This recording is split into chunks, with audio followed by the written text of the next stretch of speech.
Good morning, good morning. Tara, samahan nyo kami mga kawaw dito sa aming pagbibilad ngayong umaga sa San Isidro, Labrador, sa bukid ng Barangay Bambang. Ayan. Ngayon, ayan, malubak po siya.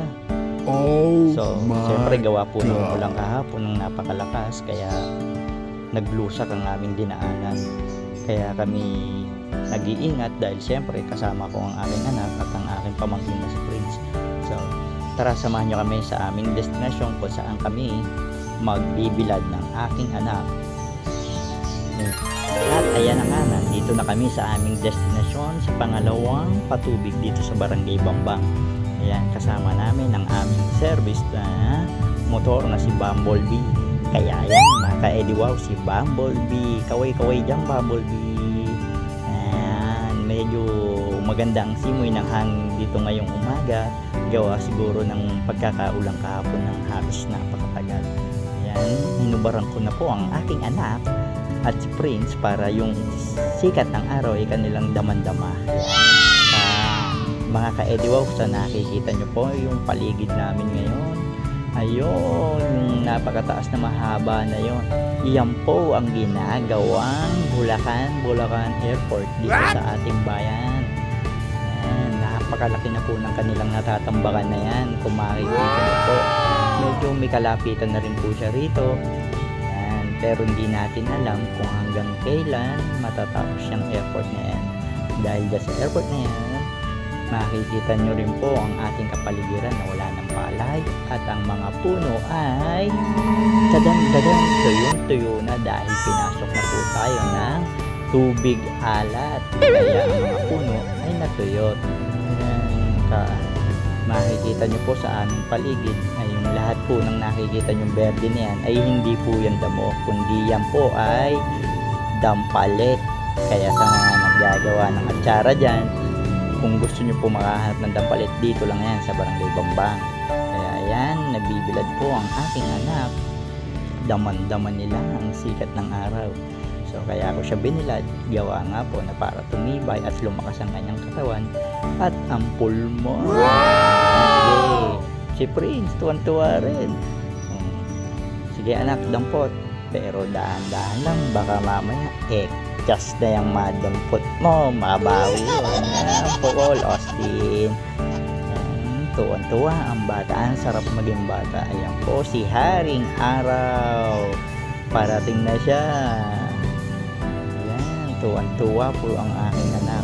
So, napakasarap po ng ganitong banding din namin sa umaga dito sa kabukiran ng aming Barangay Bambang.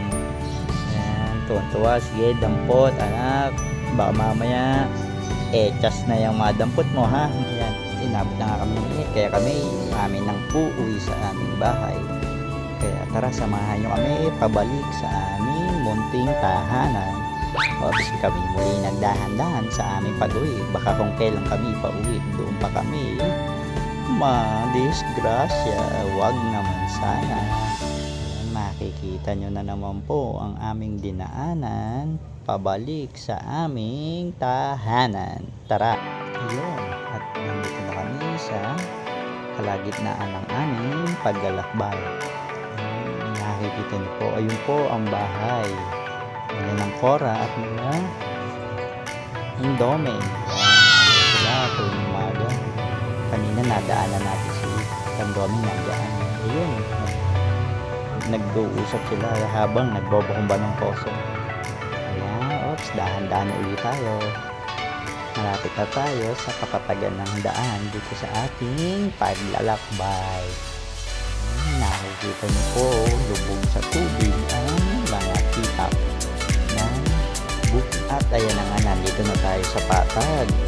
Makikita niyo po yung waiting shed na yan. Yan po ay nandiyan po ang poon sa Isidro, Labrador ng Bambang. Wow! Maraming katandaan po dyan tuwing umaga dahil mag-exercise at maraming magagayod dyan. Katulad na itong mga nakabike lang. Mauna na kami sa inyo, kuya. At kami, kakain pa sa lugawan ni Presi. Uy, si kuya, dito nakabisikleta. Wala kang tindang fishball ngayon. Kaya kami naglalakbay na naman. nyo po, yun po ang kabayanan ng bayan ng Bulacan. Halos tanoorin po sa bukid na to. Marami na rin pong kabahayan dito. Nung ako po ay bata pang elementary, naglalaro po ako dito. Nagkatambling kami dito sa mga dayami at nangunguha kami ng itlog ng itik dito dati. Si Kuya, sige, padyak. Ngayon, nakikita niyo po, puro kabahayan na. Samantalang dati, laruan po namin to ng aming mga kababata. Ayan, nakikita nyo, kaliwat kanan na po ang tahanan dito sa aming kabukiran. Oy, nag-jogging, tapos na rin sila mag-jogging, pawis na sila. Ayan, may kolong-kolong. Oy, si Kaede, kamusta ka na? Ayan, may hams. Mainam naman yung may hams para hindi ginagawang racetrack tong daan.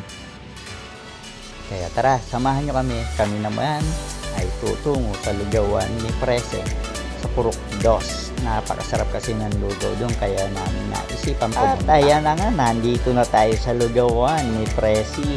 Yan, kumakain ng aking kasama si Prince at kami, ang aking anak ay kakain na dahil siya ay mahilig sa lugaw ni Austin. At pagkatapos nga po namin makakain ng lugaw, kami nauna nang umuwi.